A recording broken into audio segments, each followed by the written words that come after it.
Então, bom dia a todos. Continuamos nossa aula de filosofia política. E interessante que a filosofia política é uma filosofia prática. É como a ética. Porque temos também as filosofias que são mais teorias, né? Todo mundo se lembra. A filosofia como a metafísica, mesmo se implica coisas práticas, mas primeiro são reflexões teóricas. As reflexões práticas é que podemos nos ver viver. Como eu falo, reflexões nesse sentido. A nossa vida é como está se refletir à frente de nós e nós vamos nos ver viver. São coisas concretas, práticas, que vamos tentar entender. Então, nessa reflexão de filosofia política, vamos trabalhar, como já falamos, esse ano, a realidade política.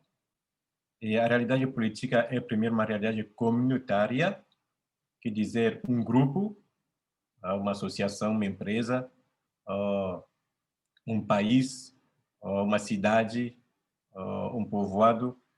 E nós vamos iniciar na base mesmo, o que é muito interessante, acho, é isso, é que na base de toda uma sociedade, tudo de um povoado, de uma cidade, temos o que se chama a família. A família é a base de toda reflexões política. Política no sentido do viver juntos, no sentido de polis, de várias pessoas com um ideal, várias pessoas procurando um princípio, ou um princípio de vida, dando a várias pessoas uma maneira particular de viver. E isso precisamos da família. Aristóteles fala claramente que a sociedade inicia-se com família. Não existe sociedade sem família. A família é a base de toda a sociedade. Então, você entende quando falamos vamos construir família. Significa algo que dizer vamos trabalhar para formar uma comunidade e essa comunidade vai existir. Então, essa filosofia que falamos de política, esse semestre vai olhar a realidade das relações familiares, mostrando como a família é o que ela é, as relações que ela implica, o princípio dela, quer dizer, princípio como fundamento, também princípio como o lugar onde a coisa que todo mundo procura para ter comunidades. Então, por isso, vou apresentar a você rapidamente aqui alguns livros, porque acho que não fiz isso no início. É interessante, se você tem tempo de pesquisar, de ler ou de encontrar um livro desse, é bom. Aqui, então, eu vou colocar aqui,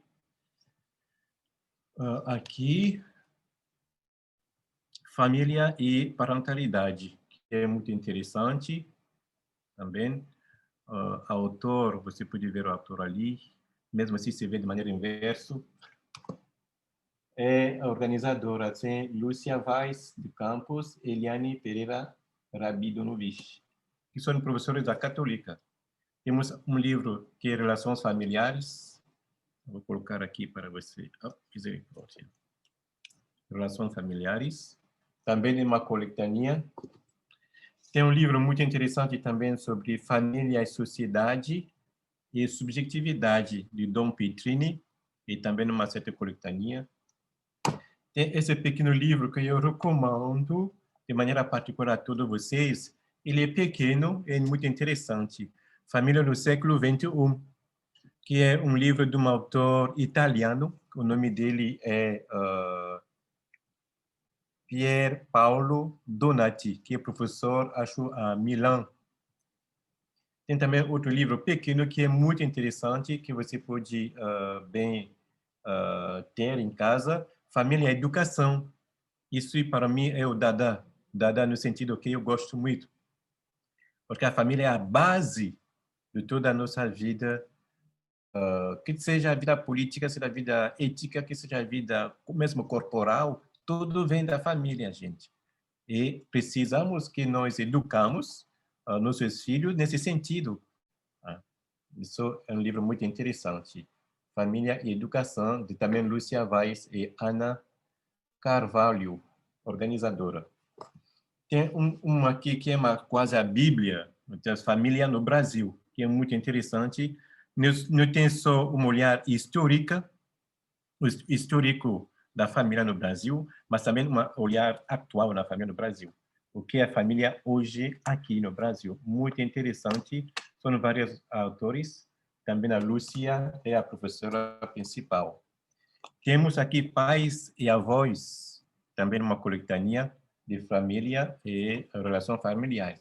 Isso tem outras que já saíram ainda, tem que procurar, por exemplo, a fraternidade, as relações avós e netos, relações avós, tem muitas coisas a descobrir. Então, aqui é uma pequena biblioteca, muito simples, e aqui são muito interessantes porque são atuais. Né? O pensamento desse livro é um pensamento atual, porque são o livro de 1900, do ano passado, na verdade, ano passado, ano atrasado, são importantes para trabalhar, para ler. Mas sempre, como eu falo, não tem melhor livro que a realidade ela mesma. Mas para que a realidade seja para nós um livro, preciso interrogá-la. Preciso que a realidade me ensina. E por isso eu preciso interrogar. Então, a realidade, como eu falei com você, é a realidade familiar. Então, essa realidade familiar, certamente a questão será onde ela vem. Onde ela vem. Eu falei que a família vem de uma amizade. A primeira coisa, toda a família nasce de um amor, quer dizer, uma certa amizade entre duas pessoas. É por isso que as relações familiares têm algo de muito importante, é a conservação desse amor do início.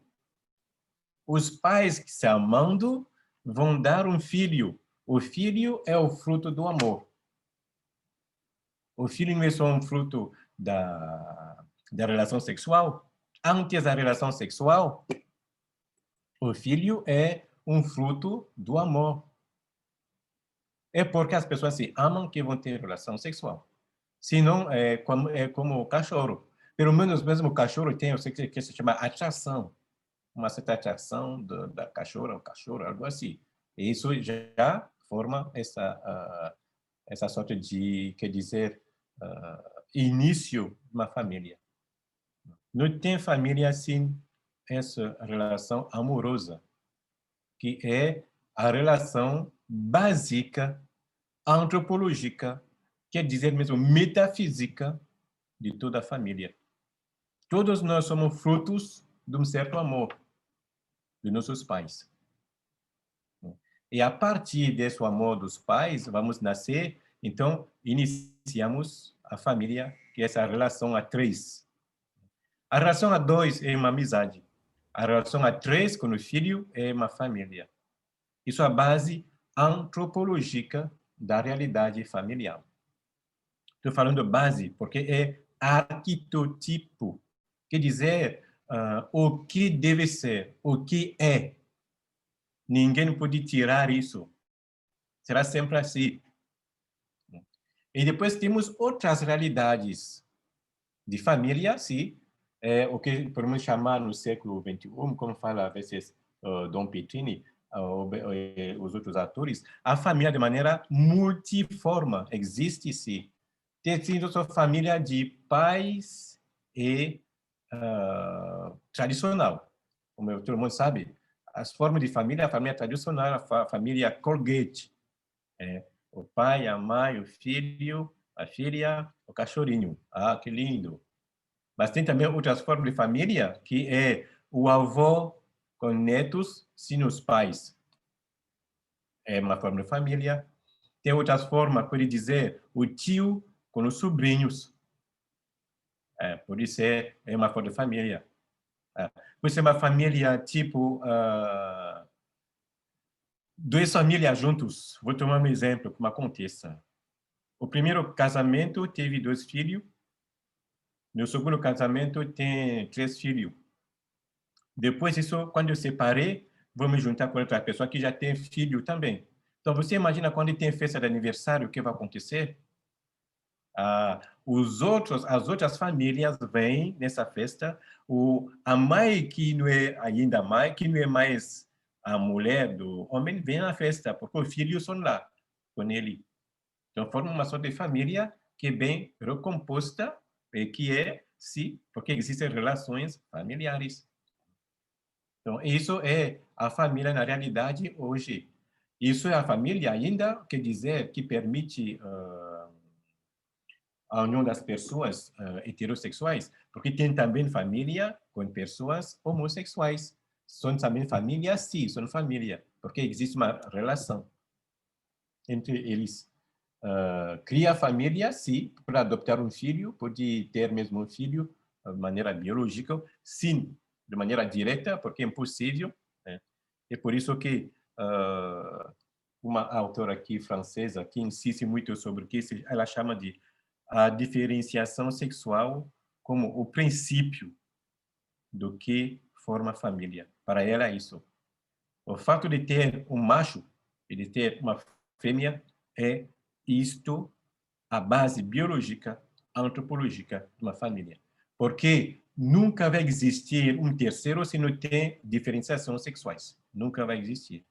Nunca. Mesmo se os dois pessoas homoafetivas se amam muito, sim, pode acontecer. É interessante, porque do lado ético, o fato de se amar, ele se sente como obrigação de ter uma vida, de dar vida, e vão adotar um filho. É interessante isso.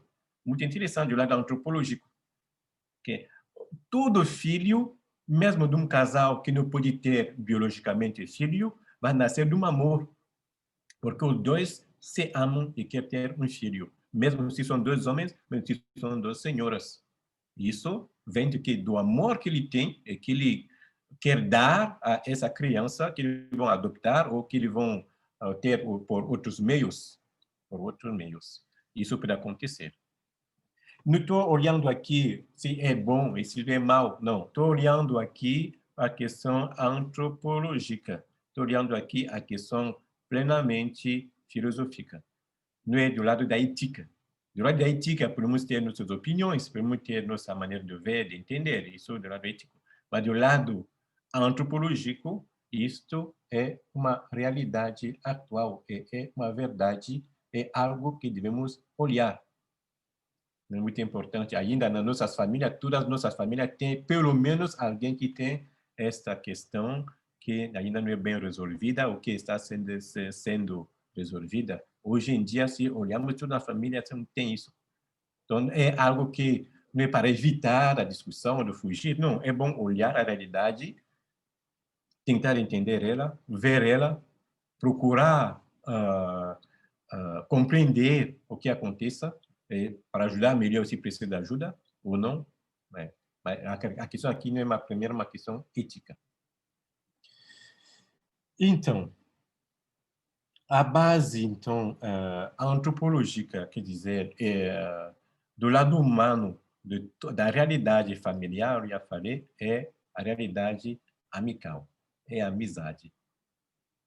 Para existir política, precisa de uma certa ética. A ética quer dizer uma relação de uma pessoa que procura viver de uma certa maneira, é a política, quer dizer ética a partir de três pessoas. Um comportamental a partir de três pessoas, porque vai existir a polis, um povo que vai nascer. Muito importante. Então, tem muitas concepções de família que eu pude dar a vocês, já dei aqui alguns, eu vou focar, na verdade, sobre dois. Vou focar sobre a família relacional, que iniciamos a semana passada. Eu vou focar também sobre a família como terreno de desenvolvimento humano. Porque, na verdade, a família é isso. A finalidade familiar é justamente desenvolvimento humano. Quando nasce o terceiro da família, a criança que vai como fazer que os pais saiam da amizade do casal, do amor dele entre dois, para ter um amor a três, essa realidade, precisa ser desenvolvida, que é a criança. Né?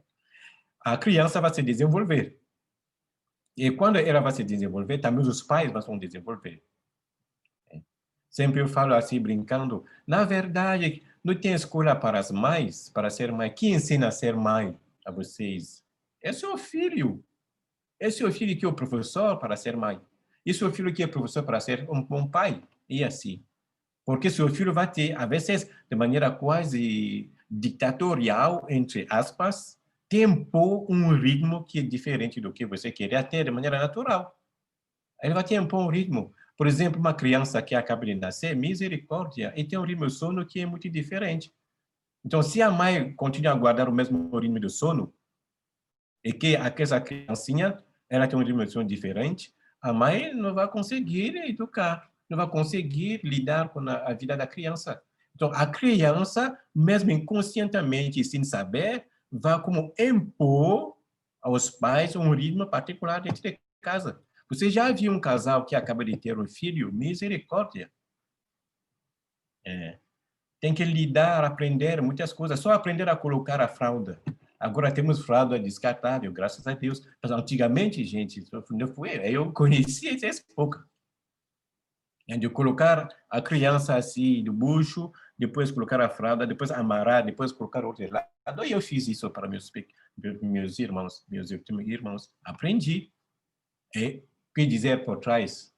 É a criança que vai nos aprender a ser mãe. É a criança que nos aprender a ser pai.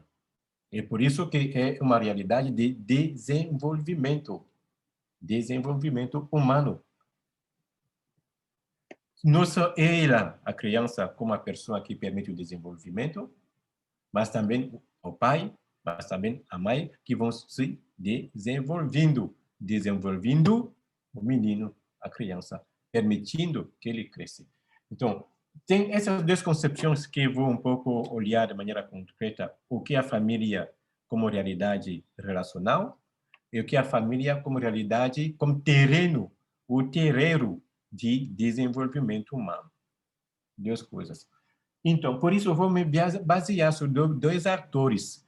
Espero que todo mundo entenda que não estou falando o greco ou que o chinês, que ninguém entende. Se você não entende, só colocar no chat ou abrir seu microfone e falar, padre, tem uma pergunta, alguma coisa. Então, sempre melhor assim de reagir para continuarmos.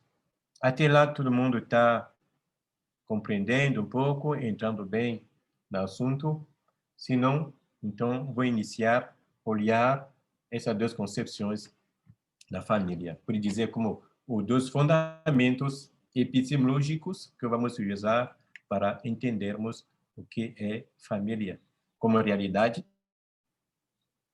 uma parte realidade relacional e outra parte realidade como desenvolvimento do desenvolvimento humano.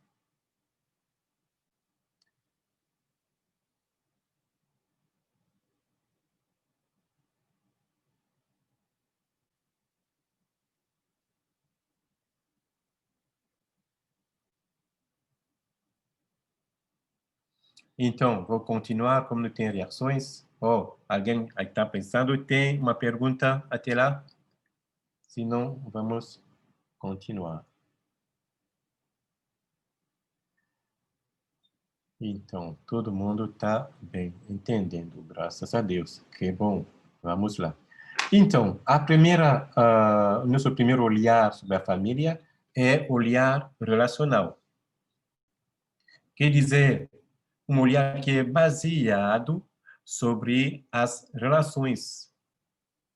Relações, você sabe, não sei, em metafísica é algo que precisa de dois, pelo menos, relativos.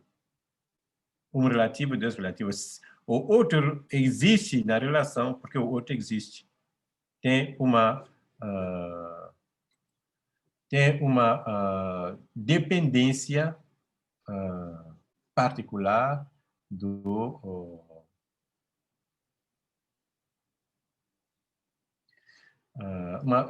particular que vai existir.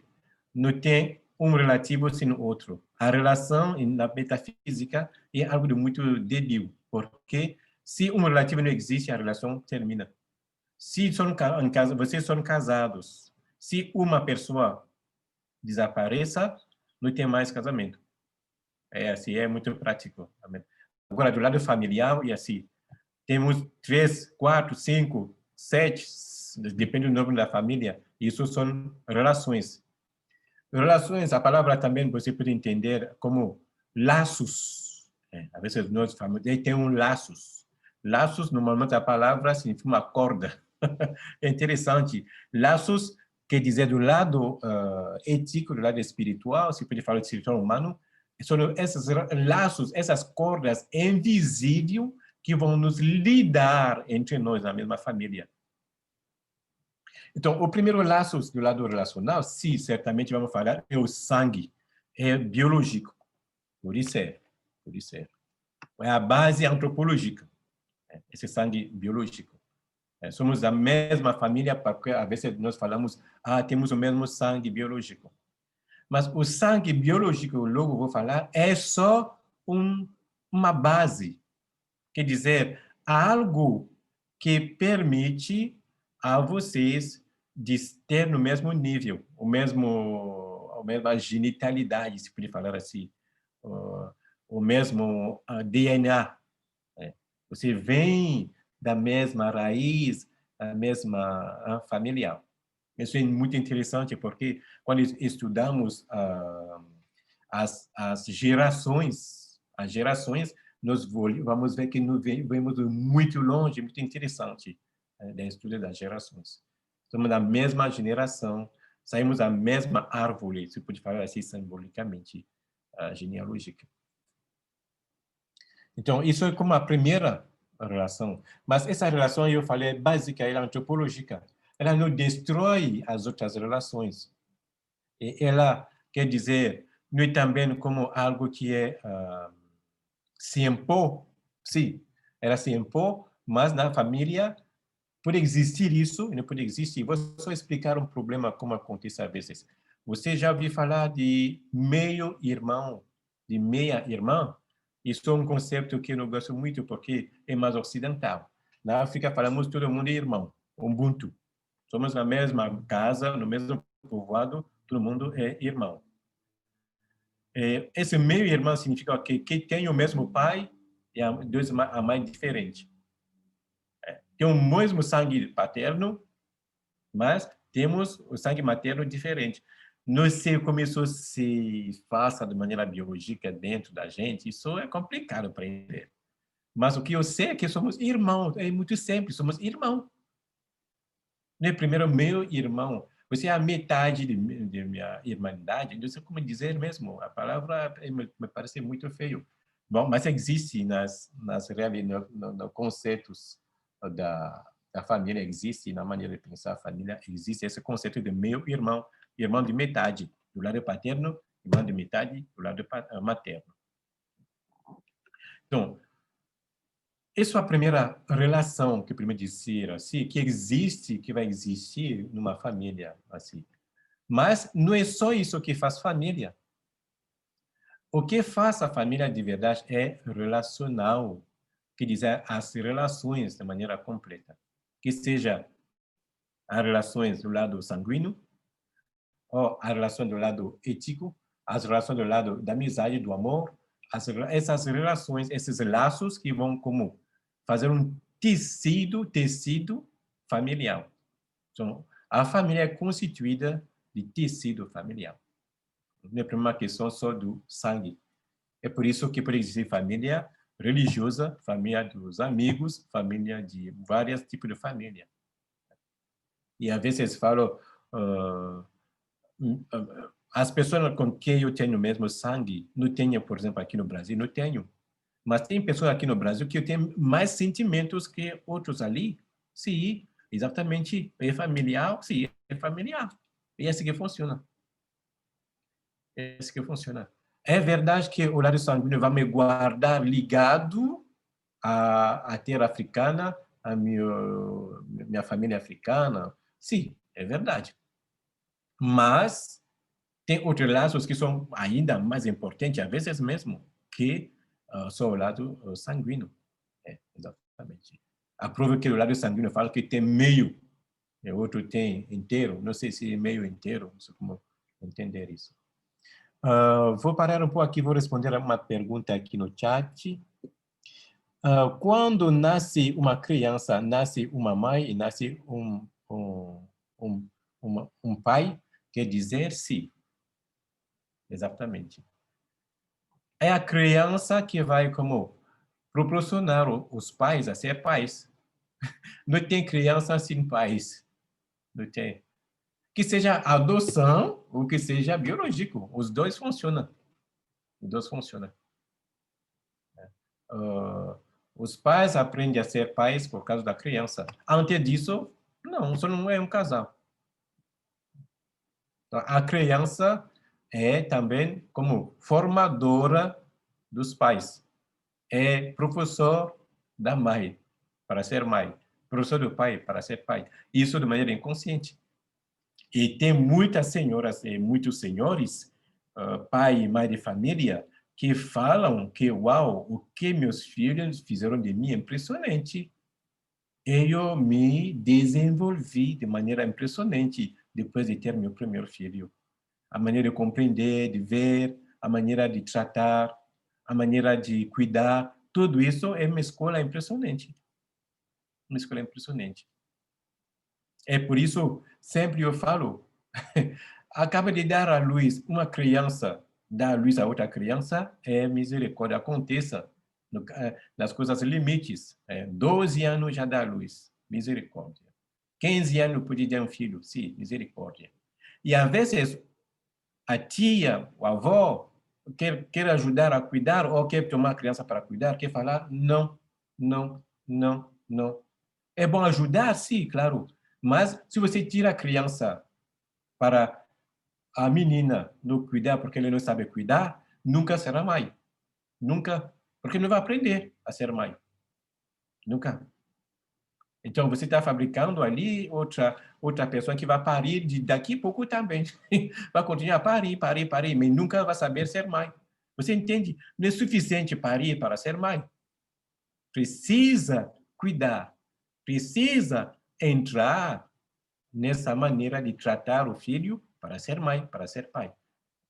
É por isso que eu sempre falo, a questão biológica é traiçoura, às vezes. Ela nos causa muitos pequenos problemas, essa questão biológica. É porque se vamos relacionar, depois tem um filho, chegou a criança, misericórdia. O que vamos fazer agora? Chegou a criança. Pronto para ser pai, pronto para ser mãe. Padre, acho que não. Vou falar, se você já tem filho, tem que ser pai, tem que ser mãe.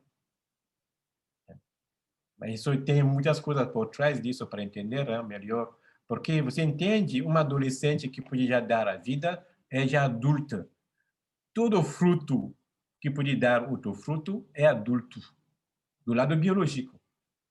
É por isso que eu sempre falo, a adolescência é uma idade criada, é uma idade circunstancial, não é uma idade biológica, é circunstancial. Porque se é por isso eu falei, quando falamos de educador, nas culturas primitivas, quer dizer, de maneira primeira mesmo, elas usam para a educação que os ritos de passagem, para justamente ajudar que a criança, adolescente de 15 anos que já pode dar filho, que seja pai, que se prepara a ser pai, que se prepara a ser mãe. É nessa cultura. Isso também pode acontecer nas culturas modernas, de maneira falar assim.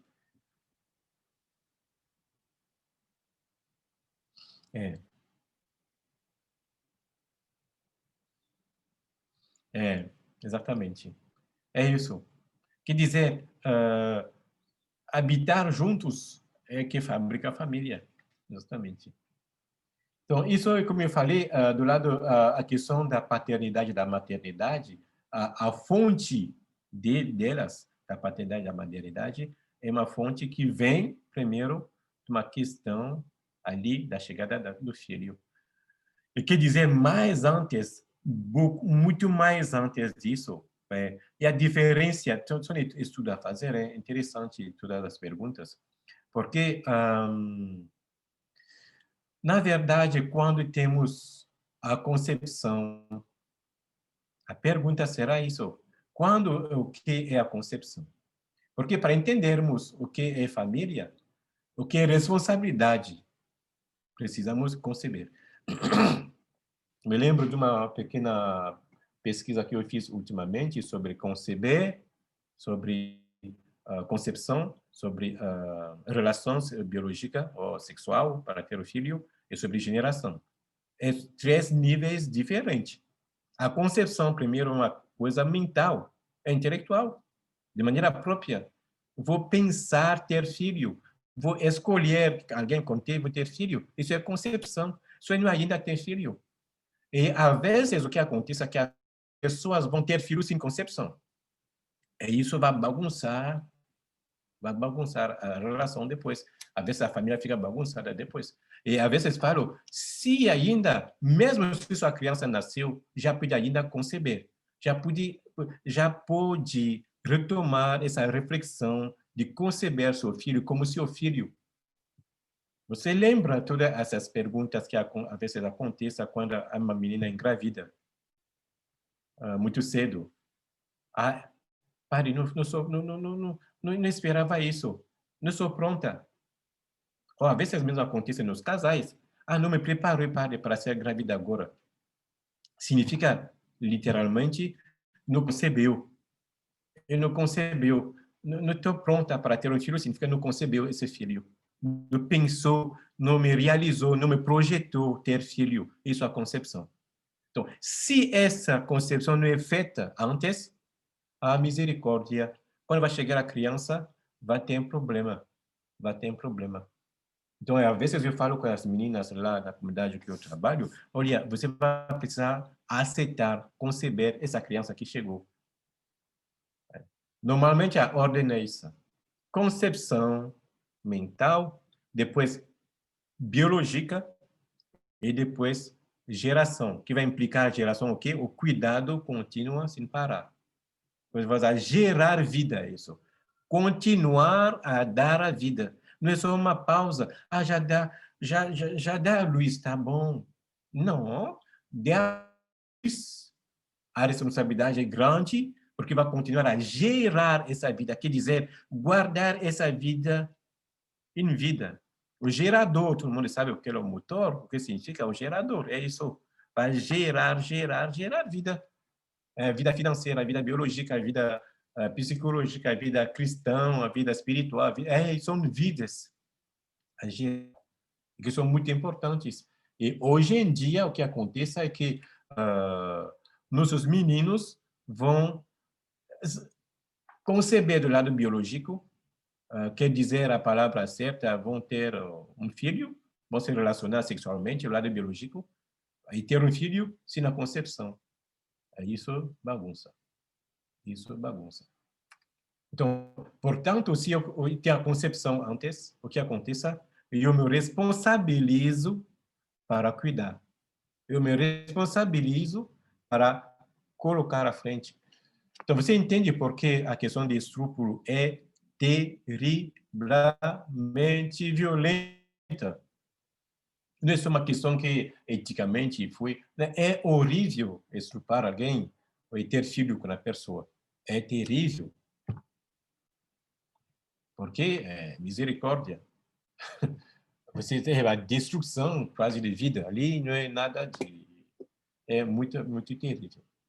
Então, isso são pequenas coisas. As perguntas que são como atrás de todo esse trabalho de família que falamos. A família já é um produto como final, mas antes disso, temos outros pensamentos, outras reflexões que são muito importantes e necessárias para falar.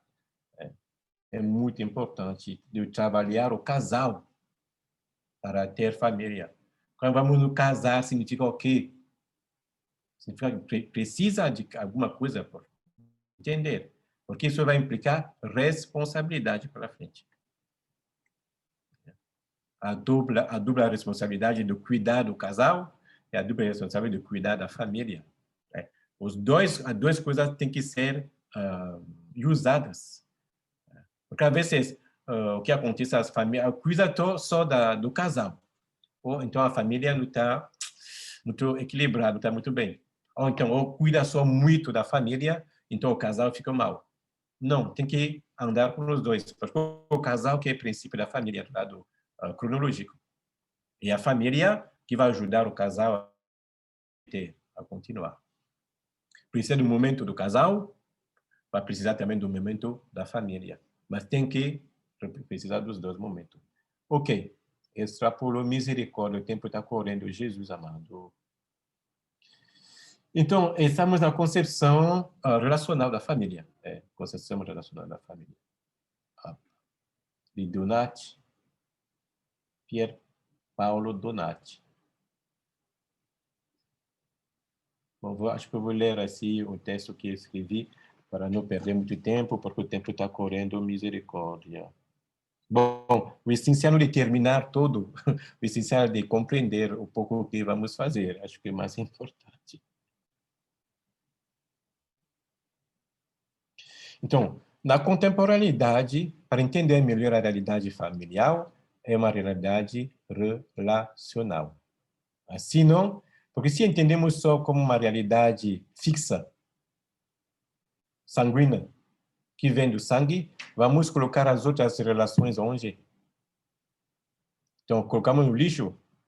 Não é família? É família sim. É família sim. Duas pessoas do mesmo sexo que têm um filho é família. Uma avó que vive com netos, mesmo se não tem os pais, é família. Tudo isso. É uma morfologia familiar que é muito diferente na contemporaneidade. Então, vou ler para vocês aqui rapidamente essa abordagem relacionada à família que escrevi. A realidade família, a realidade família, hoje apresenta multiconfigurações que não é possível lhe dar uma definição última, você entende? Eu não posso definir a família hoje como está.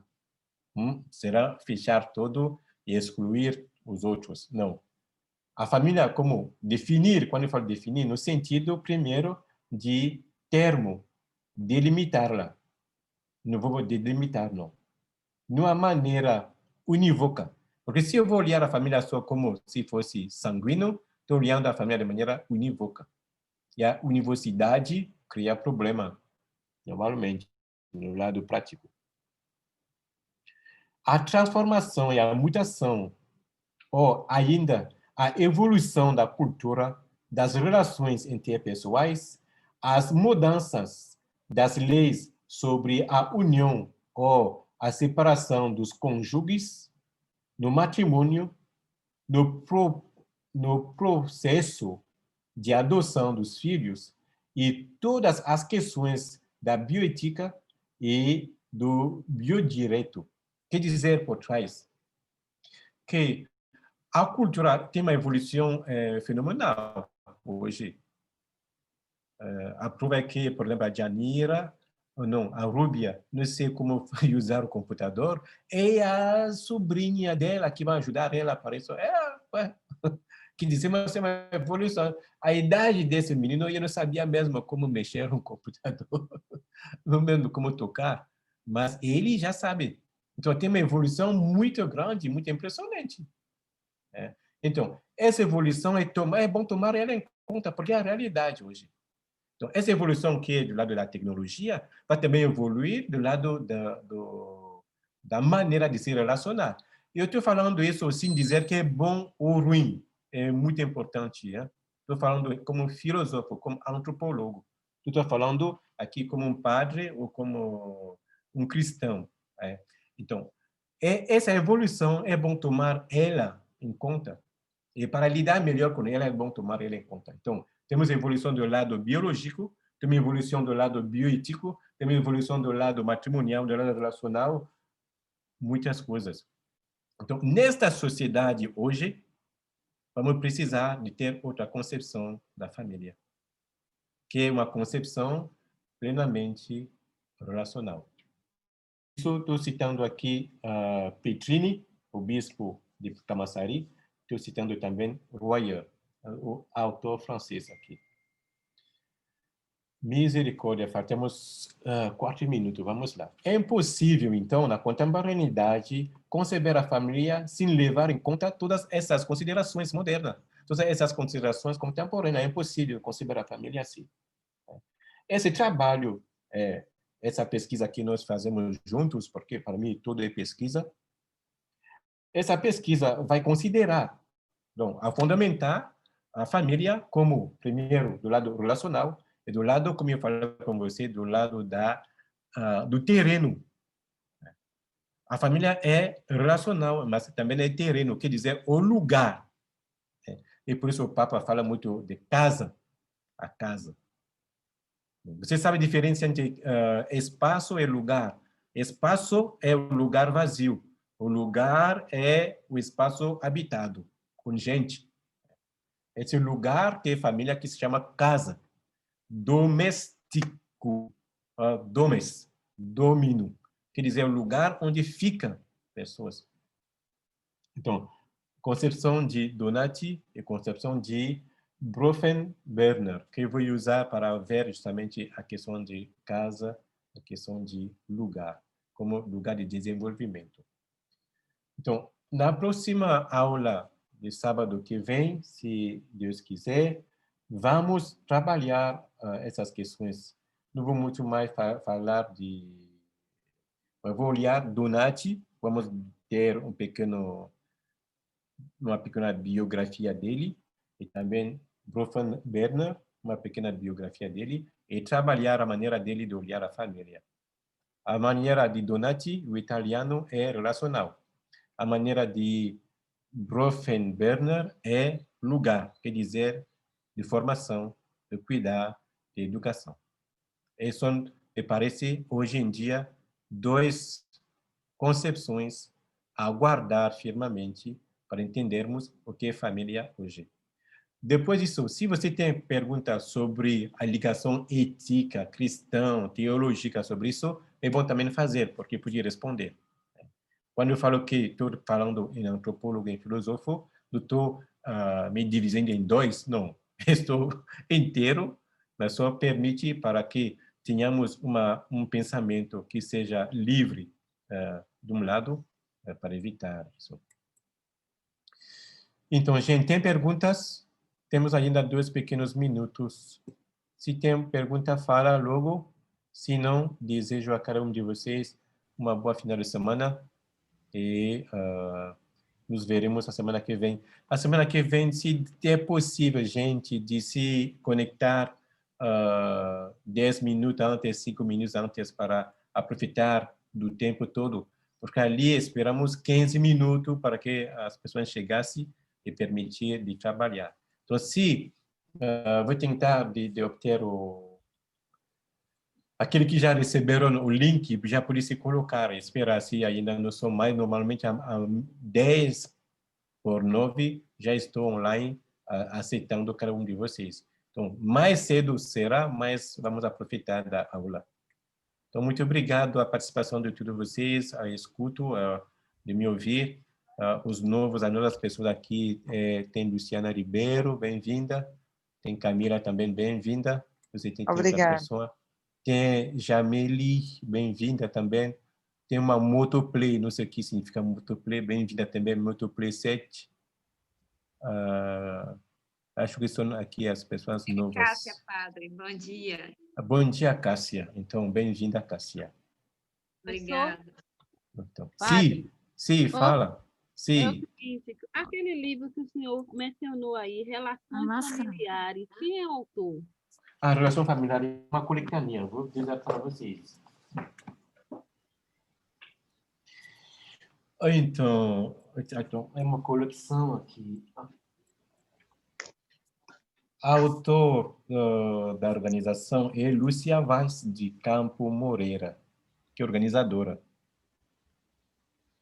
Tá bom, obrigado. Tem aqui Relações Familiares, e tem aqui já volume 5. Para quem tem volume 1, volume 2, volume 3, eu peguei os 5 porque é pais e avós. Então, gente, eu desejo a você uma boa final de semana e que amanhã, a fé de todos os santos, que todos nós procuramos essa santidade. Bom dia a todos e que Deus abençoe, que continuemos a tentar de vivermos em família, porque também a filosofia serve a isso. A filosofia é para um bem viver, não é só para estudo. Tchau, tchau. Até sábado que vem. Tchau, obrigado. Tchau, tchau. Bem. Deus abençoe todo mundo. Tchau.